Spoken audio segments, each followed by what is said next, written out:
Yeah. Once again, it's on back at you one more again. Real Kids TV in the house like kitchen sinks. You know, I got a phone call today, and it's a crazy situation because it's something that's been ongoing, if you will. Had an individual send me an email at realkidstv.com, well, at yahoo.com rather. And she wanted me to speak with her son. See, her son is currently in the penitentiary serving a 30-year sentence in which he has to serve 85% of that time before he's even remotely eligible for parole. About 25 years and a half. At the time that this situation occurred, he was 26 years old. At this point, he's 29. Which means that he has, 22 and a half years left before he goes up for parole. Now, before I get into today's video, if you will, understand that I'm the self-proclaimed Mr. 30 minutes or better. Meaning that anytime I drop a video or story, it's guaranteed to be a minimum of 30 minutes. So if you're on your way to work, you're at work, you just don't feel like being there. You're on your way home from work, you need to laugh, you need to cry. Perhaps you're trying to lay down and take a nap. Or you're trying to go to sleep at night, depending on whatever time you view this video or listen to this video. Or you're just in the mood for a good old-fashioned true penitentiary. Keyword being true / life experience / life story. This is the channel for you. So you like your 8, 10, 15-minute videos? Absolutely nothing wrong with that whatsoever. Salute to you. But at Real Kids TV, it's 30 minutes or better. So with all that being said, there is a message. The individual that hit me up in my email, I don't know her whatsoever. But it resonated with me, and it resonates with me anytime someone hits me up in my email. But in this particular instance, they're from the turf, from Kentucky. Actually, about a couple counties over. She says, Real Kids, could you please, I don't know, I'll pay you, if that's what it takes, I don't want you to have to go out of your way, but I need you to really speak with my son because he's in a penitentiary and he's going through it and he's having such a rough time and I don't know if he's really going to make it. We end up speaking on the phone. She runs the scenario down, the situation.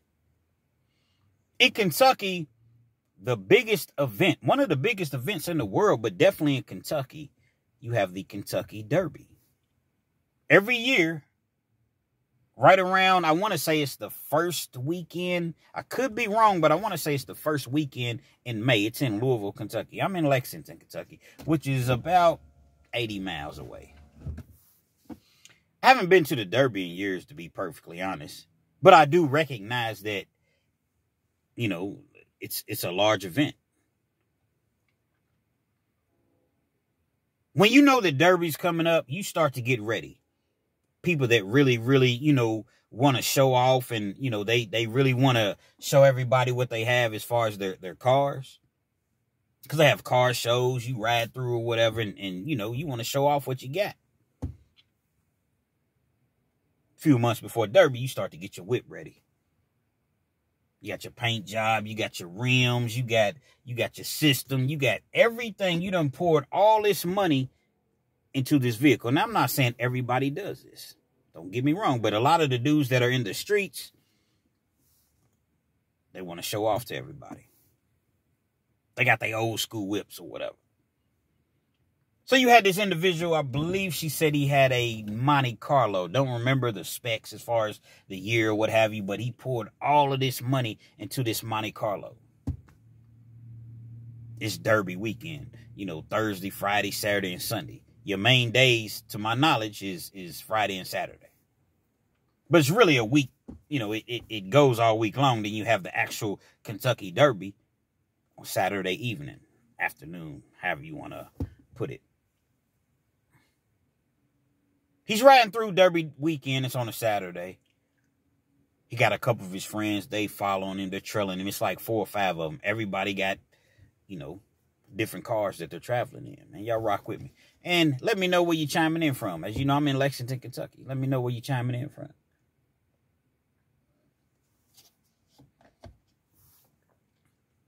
So they're riding on Broadway in Louisville, Kentucky. I guess a vehicle runs a red light. Boom! Smashes right into him. Causes major damage to the wheel. Son jumps out of the car. He's heated. He got somebody that's riding with him, on the passenger side.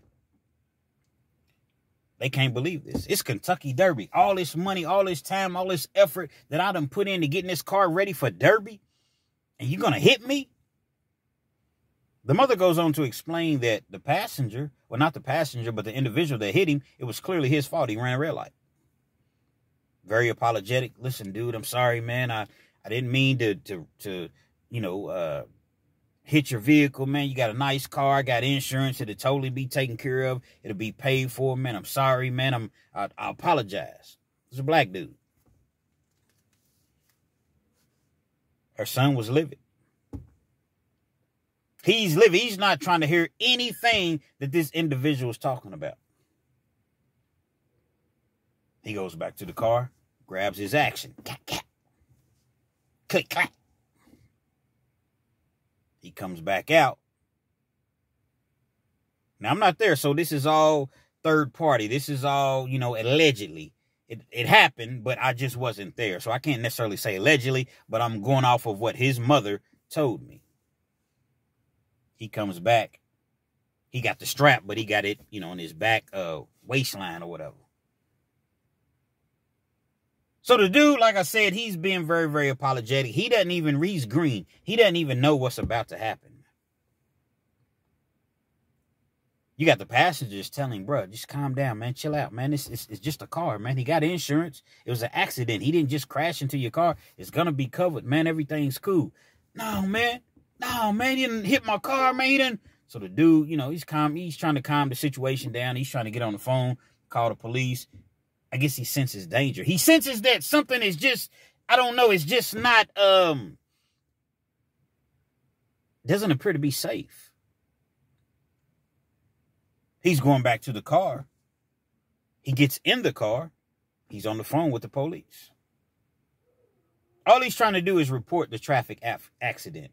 He's clearly stated that this was his fault. He inadvertently ran a red light. Everybody's safe.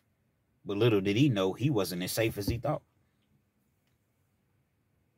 Her son comes over to the car. While he's on the phone with the police, pulls that thing out. Bam! Bam! Does the unthinkable. Over a vehicle, does the unthinkable while he's on the phone, as I mentioned previously, with the police. Slumped him. That's what they call it. Slumped him. He's over the steering wheel now. The horn is going off.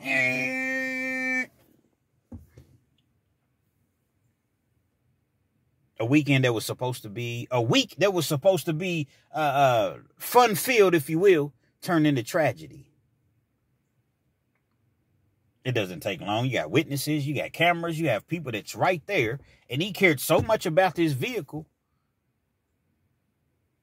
that he was willing to take another individual's life, and that's exactly what he did. By the time the paramedics got there, it's over. It's a wrap.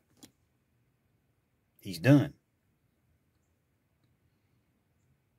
Didn't take long. Picked him up.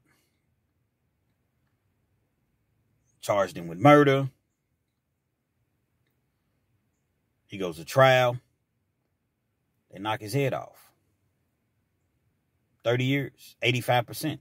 And to be honest, he didn't get enough time, if you ask me. 30 years at 85%.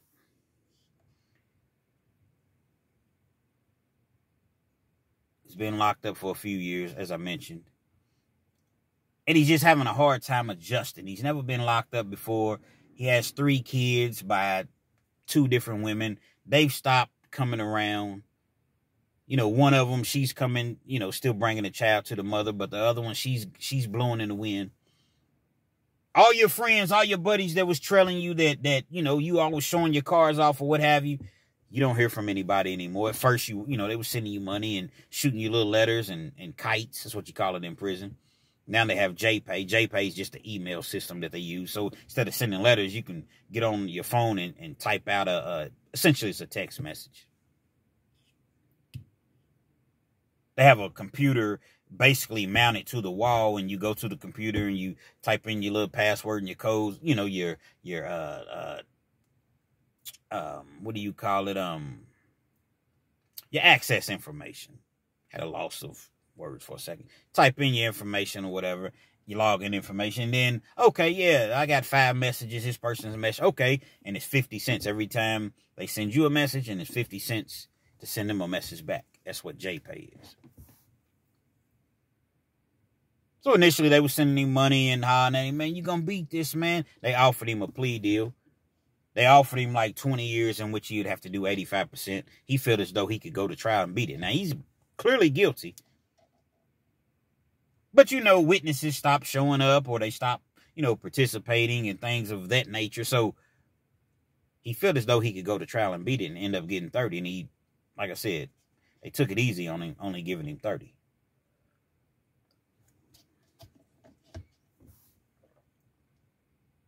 No one's around but his mother.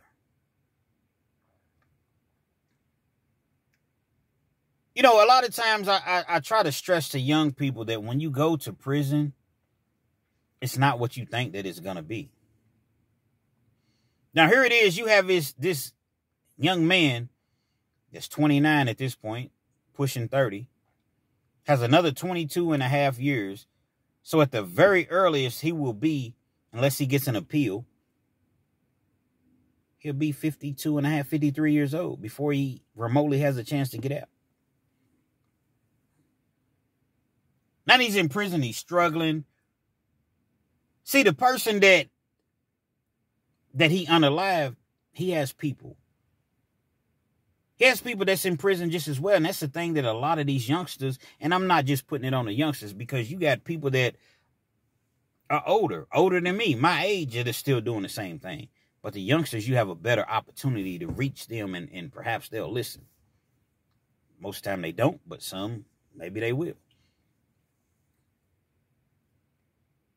Yeah, people in prison too. So now he's going from facility to facility. He's getting into fights and they jumping him, and he don't want to go to protective custody or anything like that. But it's just like, I'm having a rough time in here, mama. Young men, understand this. When you go to prison, your mother cannot do anything for you. She can do everything for you out here on the streets. But once you behind them bars with them lions, tigers, goons, gorillas, and hyenas and bears, there's nothing that your mother can do for you. She can call and complain to the prison, to the Kentucky Department of Corrections, or whatever state that you're in. But at the end of the day, they're not listening to her. See, your son's he's a killer. That's how they view him. Now, you may look at him as, that's my little baby, because you remember, when he took his first steps, when he first crawled, when he first, took his first shot, if he was playing basketball, baseball, whatever. But the judge sees him as a menace to society, because his actions suggested just that. The man had 3 kids, man. He wasn't even partaking in Derby. He was just riding through to get home. Inadvertently, as I mentioned, ran a red light. Never made it home. So she wanted me to talk to her son. I gave her the number. He called me, and we had a conversation. I talked to him for about an hour. He had to end up calling me back like 3 additional times on the phone. I put money on the phone and everything so that he could call me. And I just tried to let him know that, what's done is done, man. Find your higher power, whoever that may be. He said he believed in the Lord Jesus Christ. He'll forgive you. But just because he forgives you, you still have to repent and pay for your sins. Pay for what you've done, because you have to understand that this individual that you took his life over an accident, a car, road rage type of, that part. He'll never see his 3 kids again. His 3 kids will never see him again. Only thing they have is pictures. I understand that you put $12,000, $15,000, $18,000 into that car. But now the car is gone. The money's gone. The friends are gone. Who do you really have? Your mother. And you want to hope and pray that she's still alive when you get out in another 22 years.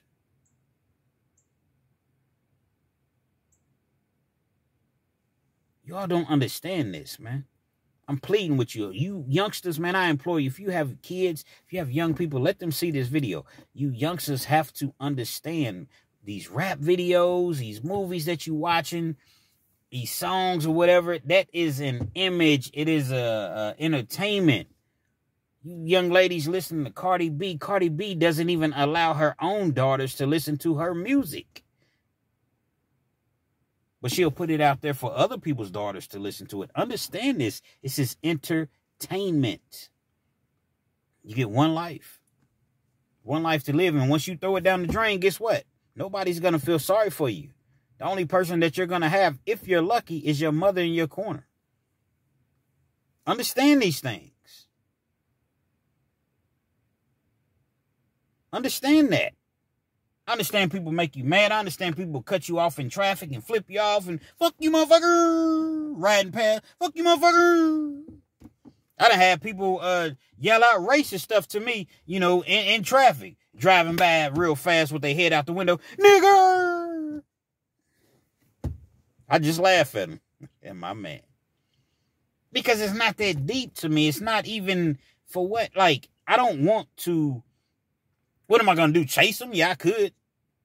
But for what? It's not going to end right. And then I'm going to end up in penitentiary or in the morgue. Life is to be enjoyed. Life is to it's not supposed to be. You're going to go through your trials and tribulations. You're going to be stressed at certain times. But going through that court system and dealing with these people, these prosecutors are ruthless, man. Ruthless. My style as a juvenile. Ruthless, man. These judges, ruthless. They give you 100 years. Go home a few hours later. Hey, honey, what's for dinner? But a lot of these things, I can't put it on the prosecutors and the judges because we bring these things upon ourselves. So these are the things that I was trying to talk to him and relate to him, but not fussing or preaching at him, but just trying to be just a figure to him to let him know that I don't approve of what you've done or allegedly done because he's in appeal. So allegedly done for his sake. I'm going to say allegedly. I know he clearly did it because his mother told me that he did it. But you still do have a chance at life. It's minute, it's small, but you still have an opportunity to go in there, get your mind right, get in them books, educate yourself. As I've already mentioned, the number one thing is find your higher power and repent and get better. Keep your body up, work out. And I know that it seems like a long time, but if you make it through here, 52, it's still relatively, it's not young, but it's not necessarily old either. Still got a shot at life that he will never, ever have. You got a blessing. I don't know how. It's not my job to question why you got this, time or why you got this short amount of time. It's not my job. Respectfully. But nevertheless, you have it. Don't take it for granted.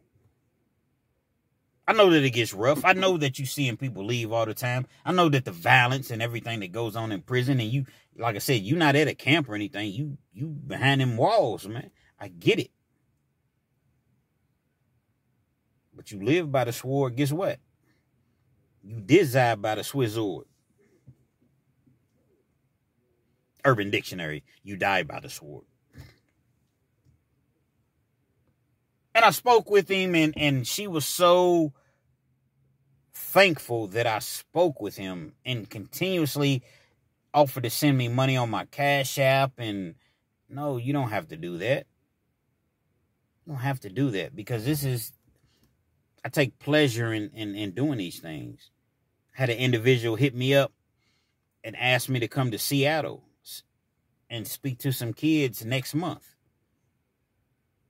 Real kids, we can't really pay you, but we'll pay for your airfare and your hotel. Now, 5-6 years ago, I would have been like, nah, you got to pay me. But now it's not even about being paid at this point. And I'm going to get back with, and I think I'm going to go on and do it. Why? Because I'm helping somebody. See, when you're doing something that you really enjoy and genuinely, this is what you do it for free. I'm sure you all have heard that before. The money will come later. We all need money to live. The money will come later. But this is not why I started my channel. I started my channel to help people. Primarily help the youth, man. And again, I encourage you all to share these sort of videos and stories with your family. I've had people tell me like, hey, real kids, I set my kids down, my wife. Shout out to Jason V. Jason V 2323. Jason V 2323. Go check his channel out. Good family channel that he has. He has almost 6,000 subscribers. He probably has over 6,000 at this point. But last time I noticed, he had close to 6,000 subscribers. And he's doing the family thing, He's doing the unboxing of baseball and basketball cards. But it's not about anything but spending time with his son, with his family. He has a beautiful daughter, beautiful wife, respectfully, beautiful home. He's in Florida, man, and he's living it up, man. Jason V 2323 or Jason V TV, whichever one, but I believe it's Jason V 2323. And that's my friend, man. I met him through this YouTube thing, man. We talk, that's genuinely my friend, man. Go check his channel out. Because that's what life is really, really about. You can look at, and I don't want to spend much time on this, but I was listening to an individual today, Dame Dash, and he was talking about, Dame Dash was an individual that was a co-owner of Rockefeller Records, home of Jay-Z. Everybody knows who Jay-Z is. He was talking about how he doesn't have money like everybody else has, but he can wake up in the morning, take his kids to school, pick his kids up from school, or his child, because he has one younger child. He can just be active with his other children, and, he don't live the most miraculous or the most luxurious life, but he lives okay. He's good. But he's referencing to P. Diddy. P. Diddy got all the money in the world, and guess what? He's locked down in a cell 23 hours a day. Money's not everything. We just think that it is. A lot of people think that money is everything. Because when you don't have money, you feel as though, and I get it, cost me 11 years of my life in the penitentiary. 3-time loser, man. You feel like I get the money and everything is going to be everything. Then I'll be happy. No, happiness comes from within inside. I know that I tell my daughters all the time, you see stuff on YouTube, you see stuff on Instagram, Snapchat, all these people portraying this image as though life is so easy for them. But they call it stunting for the gram for a reason. Because every 100 people that you see, every 1,000 people that you see, it might be a couple people, 2 or 3 people that are really, really living that way. Money don't fall out of the sky. It don't fall, it don't grow on trees. So if you're not making the money, guess what? You can't continuously keep spending the money like that. And you shouldn't be doing it that way anyway. So I express to my daughters, like, no, don't pay no mind to that.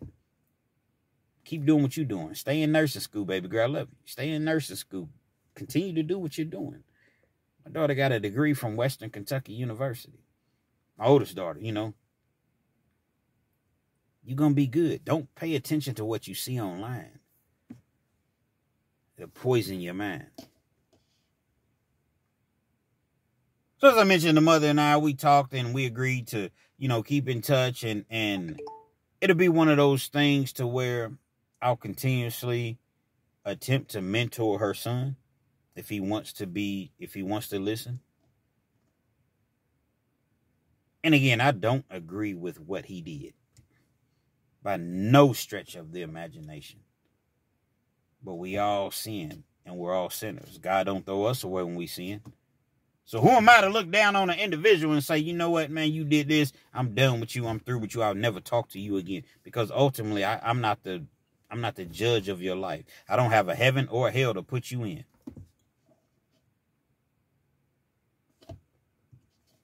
It's kind of where the conversation, was left off at.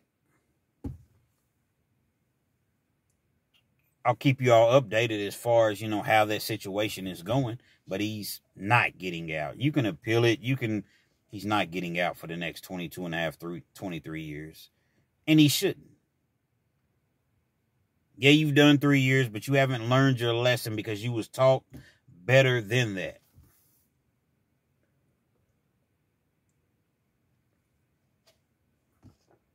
Talking to my partner, Black.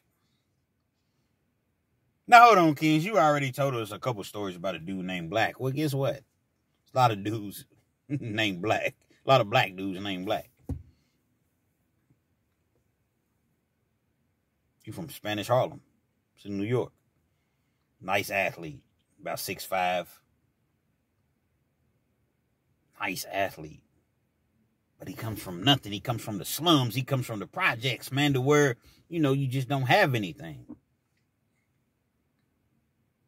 You're going to school with holes in your shoes, and everybody else, you see this that's doing their thing on the block, that's balling, they got on the Jordans. They got on Nike. They got on, y'all remember the cross colors? Yeah. You all, if you my age, you remember cross color. I never had no cross color. I used to see dudes come to school with cross color. It was a urban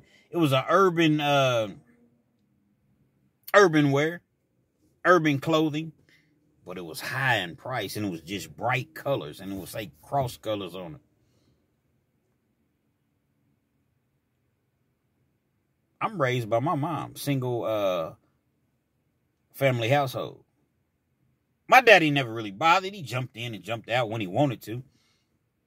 I wasn't in the streets hustling. I'm shooting dice and things of that nature. Got my little jobs, working 15, 20 hours a week, but I play sports and things of that nature. So I never had no cross colors. To this day, I never had any cross colors. But I'm seeing dudes that I know live in the projects, and they come to school with cross color. Now, I'm not really putting two and two together. I was green. I'm not putting two and two together as far as how they was getting these Jordans and cross colors and things of that nature. But I understand now at this point.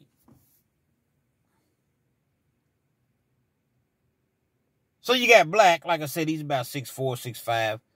No, he's not 5'11". Quit saying everybody. I'm going to tell you. All the people that follow me, stop saying everybody's 5'11", because they're not. And for you all that don't know, the first time viewing the channel or the video, basically, when I'm describing somebody, I try to paint a picture, right? And so I'll say, this person was approximately this height and this weight, and this is where they were from, and this is the background, this is the environment. But for whatever reason, I say that a couple people's 5'11". So now everybody wants to be like, now, come on, kids, everybody's 5'11".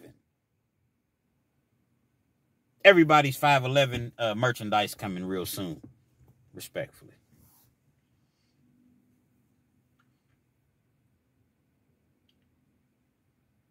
You get to a certain point to where you want those things as well. Yeah, you have people now just keep working in the gym, stay in the gym, stay away from the streets, just keep. And I understand that. But I also understand that you're seeing these people with this and that and cars and jewelry, and you don't have a pot to piss in. You think you don't. You have your future. You have a future in which you don't have a criminal record or anything of that nature. You're not in the streets.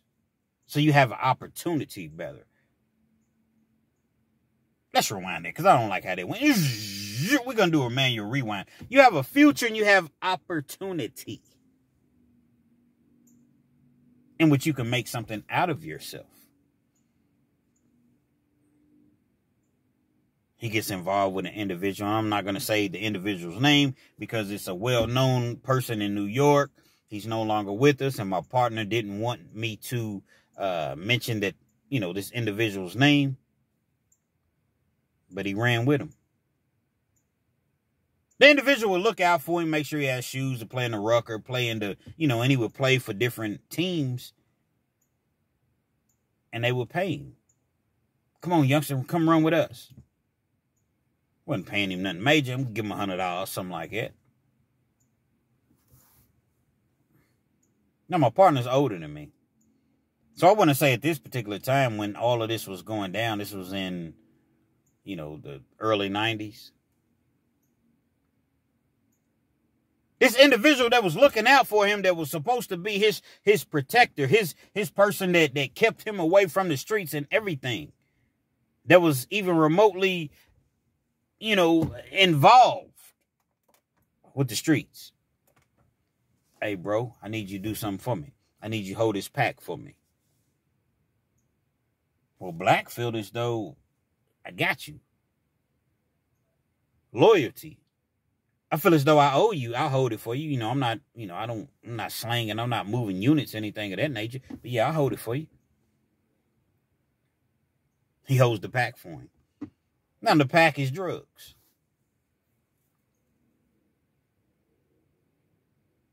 Every time a situation comes up in which this individual needs Black, he call him, hey, bro, come and meet me, you know, such and such place.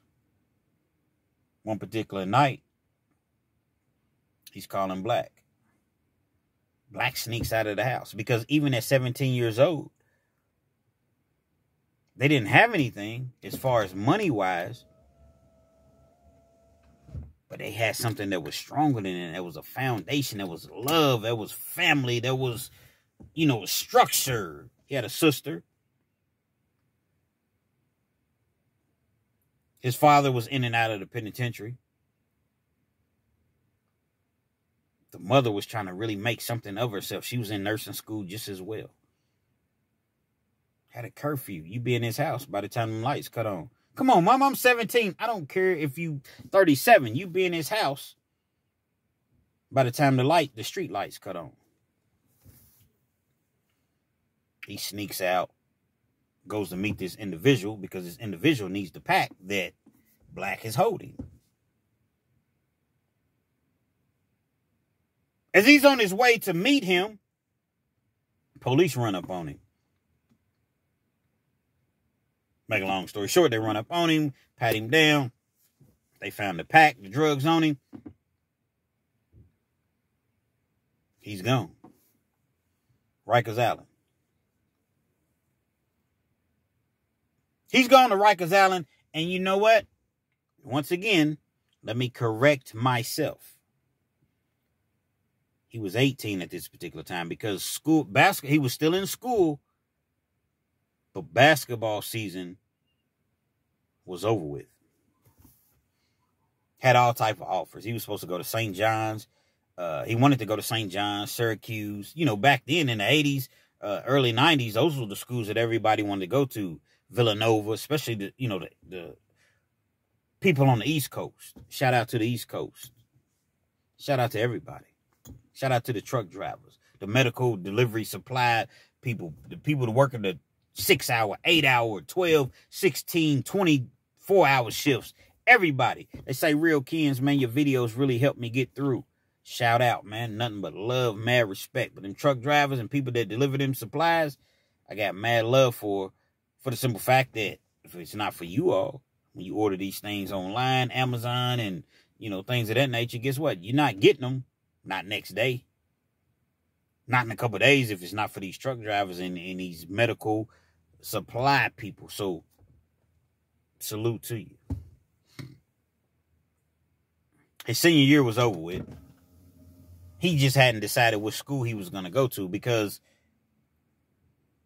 St. John's was looking at him, but he really, really wanted to go to Syracuse, home of Carmelo Anthony, future NBA Hall of Famer, Derek Coleman. I can go on and on. Gets caught up. They take him to jail. Now he's on Rikers Island. Yeah, the infamous Rikers Island that we see on TV, for us that don't live in New York, I'm from New York, New York. I got 100 guns, 100 clips. I'm from New York. Yeah, that New York. And you can tell I get real ignorant. Yeah, that New York.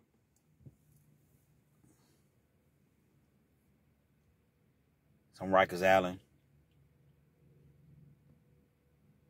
Spends 40 days on Rikers Island as a kid, 17, 18-year-old kid. I want to say he was 18 because I said he was 18.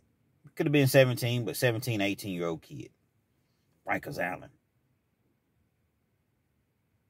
He's telling me everything that goes on the island, man, that I don't even want to imagine.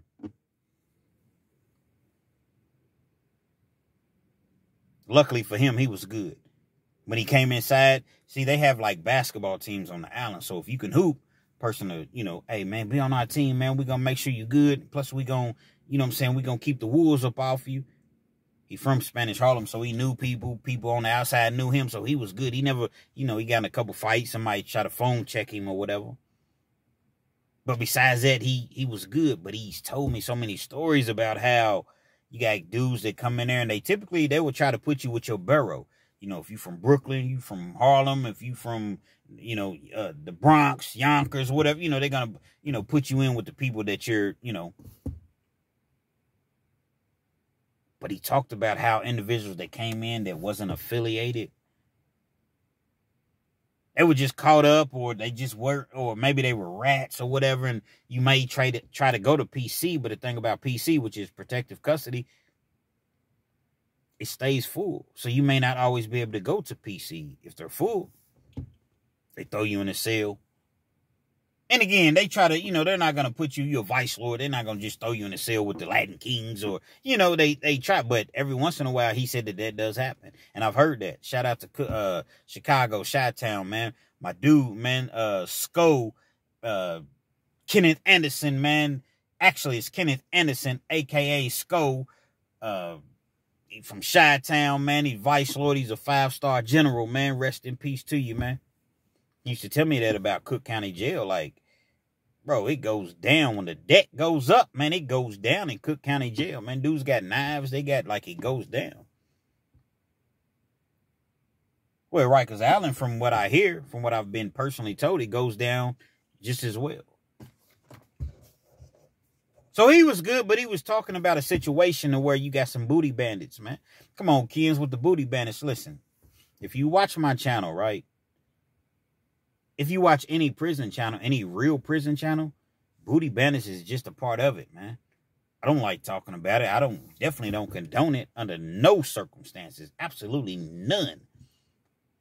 But in jail, you got some sick people. And if you want to keep these youngsters out of it, you want me to just tell you all the good things about jail, which is no good things about jail. But you got to talk about the worst of the worst, and that's the booty bandits. Got these booty bandits in jail, man, and it's accepted. That's the thing that makes it so sickening. He talked about a time in which an individual, he didn't remember the person's name. This was so long ago. But this was an individual that, he was known on the streets. He wasn't no simp. He wasn't no sucker. He was known on the streets. But evidently he had done some shady stuff on the streets, or they said he did some shady stuff on the streets. And guess what? The bandits wanted him. Them goons, they wanted him. He said that at Rikers Island, you got 2-man cells, as a lot of places do. You're going to have yourself, obviously, and then you got a cellie. Sometimes they'll give the cellie an opportunity. Hey, bro, we about to ride, man. Get on out of here. Or the cellie might get it too, depending on who it is. Sometimes you can have the cellie set the other individual up that they're really wanting to get. Again, depending on the scenario. Rock with me.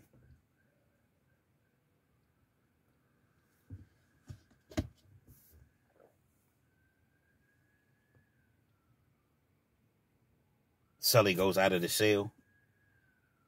The individual that they're looking to get is in the cell.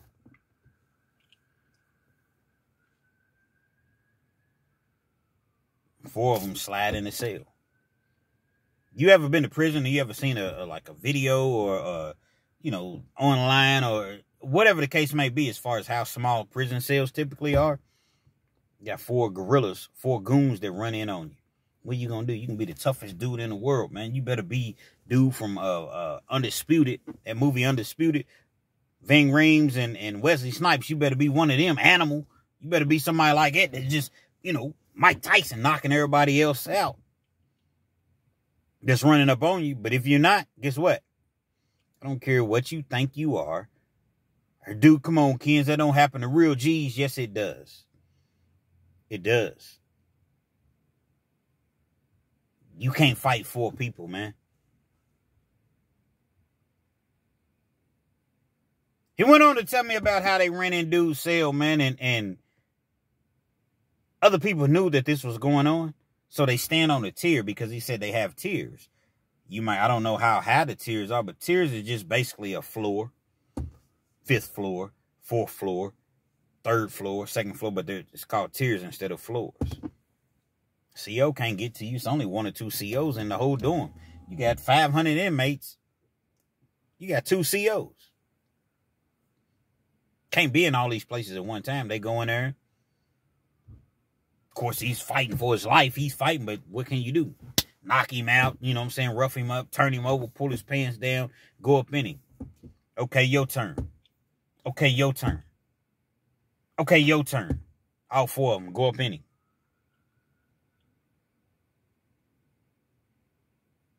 When something like that happens, what can you do? Because if you tell, guess what? You're considered a rat. Probably don't even know who did it anyway because you never really seen it coming. No pun intended. These are the sort of things that happen in jail and prison, man. I've heard young people say, "Oh man, when I get to jail, I'm good, man, because my niggas is in there." Understand this.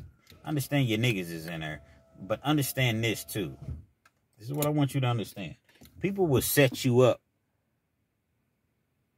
Fleece Johnson talks about this. Shout out to Hustle Spirit 502 featuring Big Lee and Fleece Johnson. People will set you up, especially if you haven't been looking out for them. All these years that they've been in jail, you ain't sent a person a nothing, a screen, a dime, a nickel. Now you're in jail with them, you're in prison with them, and you think they just gonna look out. You ain't looked out for. So somebody, hey man, I won't dude, man. Okay, cool. They hand you over to them, on a platter.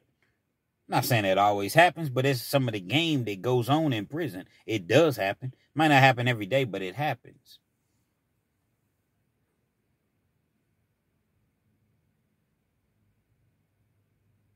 The feds love to pick up cases, especially violence and guns. The feds is picking cases up every single day. Look at Lil Boosie. He ain't shooting nobody. He ain't doing. He's a celebrity, a millionaire, and the feds pick his case up. The feds love to pick up cases. So guess what? See, when you catch a state case, you're going to stay within your state. So I'm in Kentucky. They'll never send me outside of Kentucky because it's a state case.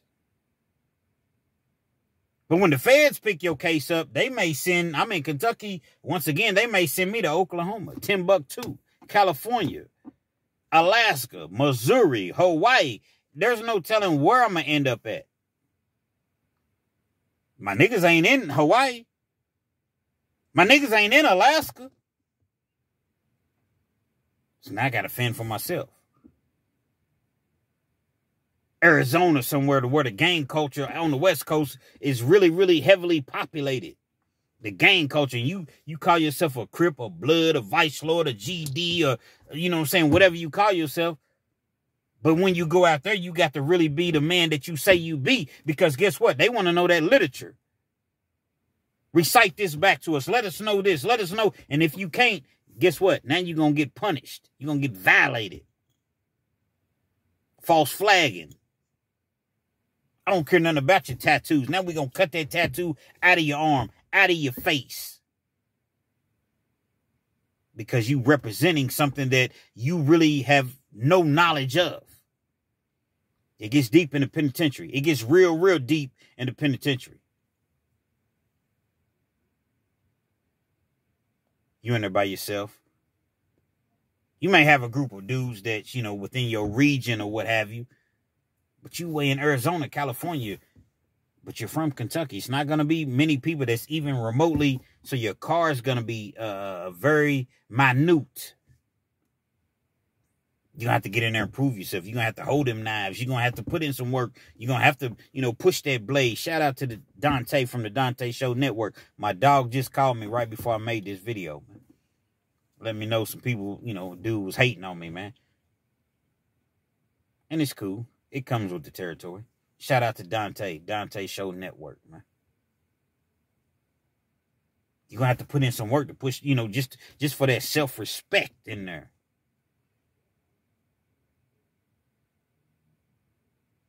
I want to scare you. I want you all to be, look at this and be like, whoa. I don't know.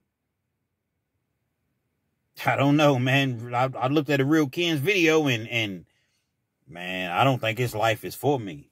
Because that's where you headed. Unless you go to the graveyard. I just want you youngsters to really, really understand and know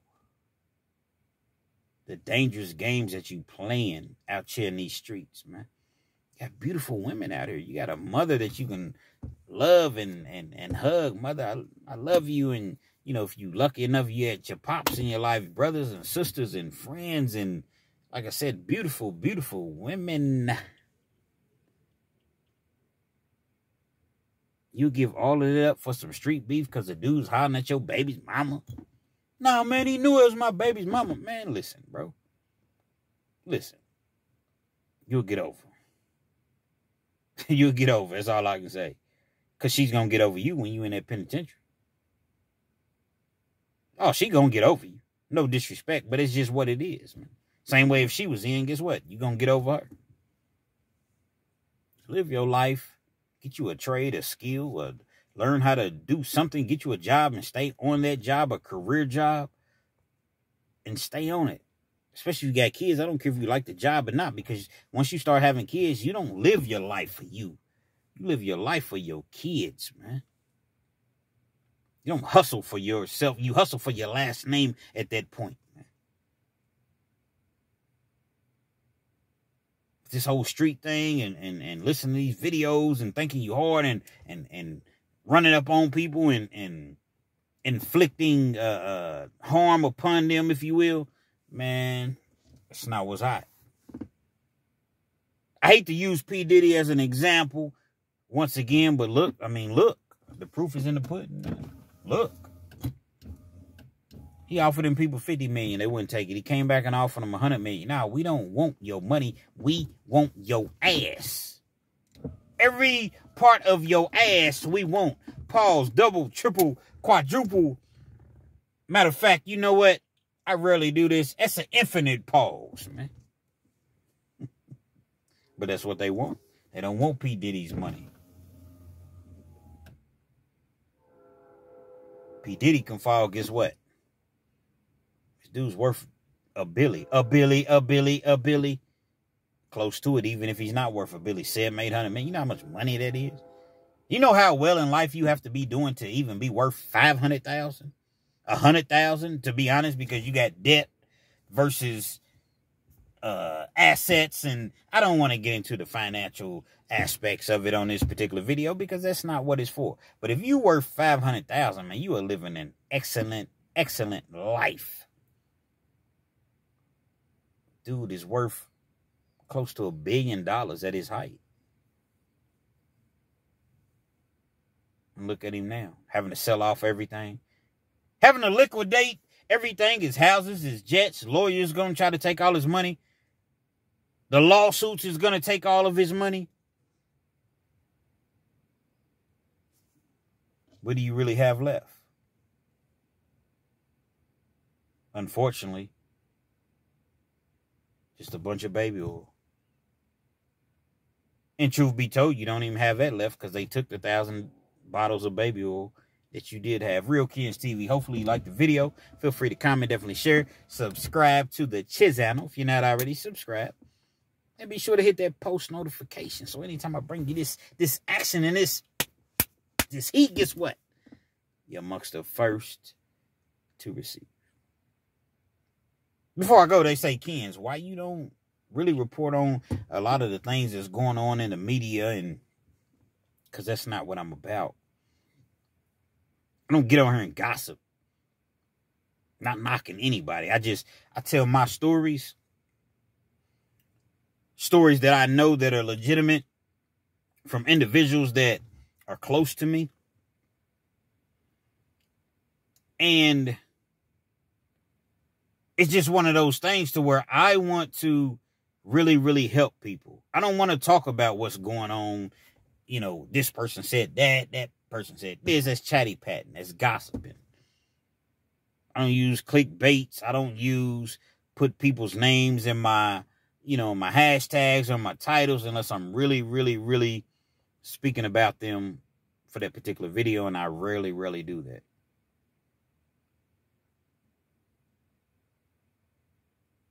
Before I go, because I totally forgot to tell you all the conclusion as far as what happened to Black. I apologize. Players mess up sometimes. Black ends up going to jail. Like I said, he's on Rikers Island. He's telling me everything that happens with the booty bandits and things of that nature. He spends 40 days and 40 nights in Rikers Island. He goes to court. The judge tells him, young man, because he was allowed to do correspondence courses while he was in jail because he was trying to graduate. So the judge pretty much put him on I don't know if you necessarily want to call it like a time frame. Okay, young man, when you get out, you graduate, you come back and see me. He lets him out. He graduates high school. Even though he spent 40 days on Rikers, he was able to graduate high school. The judge says, you know what? Because the case was still pending. He done got caught up with the drugs or whatever. Even though it was his man's, he never said a word. That's what I'm going to do, young man. I'm going to give you 60 days to find you a college to get into. I understand that you're a basketball player. I understand that you're pretty good. Come from a good family, got decent grades. I'm going to give you 60 days. You come back before my court in 60 days. If you don't have a school that's going to take you, I'm sending you back to Rikers. He's out there. He's on the grind. He had people to help him. Like I said, he was a good athlete and things of that nature. He has people to help him. And he ends up going to Kentucky State University. One of the only schools that would accept him. Kentucky State University is about 30 minutes away from Lexington. It's in Kentucky. Obviously, Kentucky State University. And we would later meet, a few years down the line. And he did exactly what that judge said. He got up out of New York. Shout out to New York. Nothing wrong with New York. Shout out. Nothing but love. Feel me, God? Feel me, son? Feel me, doggy? Respectfully. Got out of New York. Went to Kentucky State University. Played basketball. And that's what it was. Can't believe I failed to mention that, but hey, I did. Now I could have easy edited that and came back in and looped it and cut this out and cut that out. But no, I'm going to give you all the real. The whole truth and nothing but the truth. And that case ended up going away pretty much. Not necessarily going away, but I think he got probation and, it didn't go away. But he just never had a return to Rikers Island. And to this day, this was years and years ago. It's in the 90s at this point. He's been back to New York a couple times to visit his family and, friends. But he never moved back home.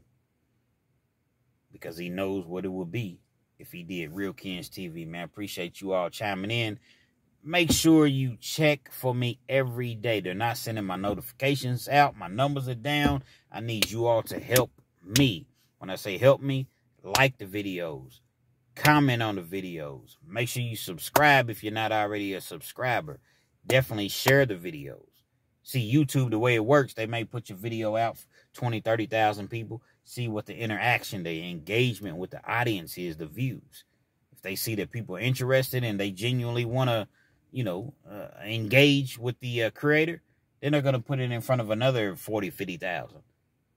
Then if it goes well, they're going to put it in front of 100,000, then 200,000 and 300,000. That's how you see people with these, channels that have 102,000 and 300,000 subscribers. It takes the viewers just as well. I appreciate everything you all do. Let's help get Kens to the next level. I'm at 10,000 now.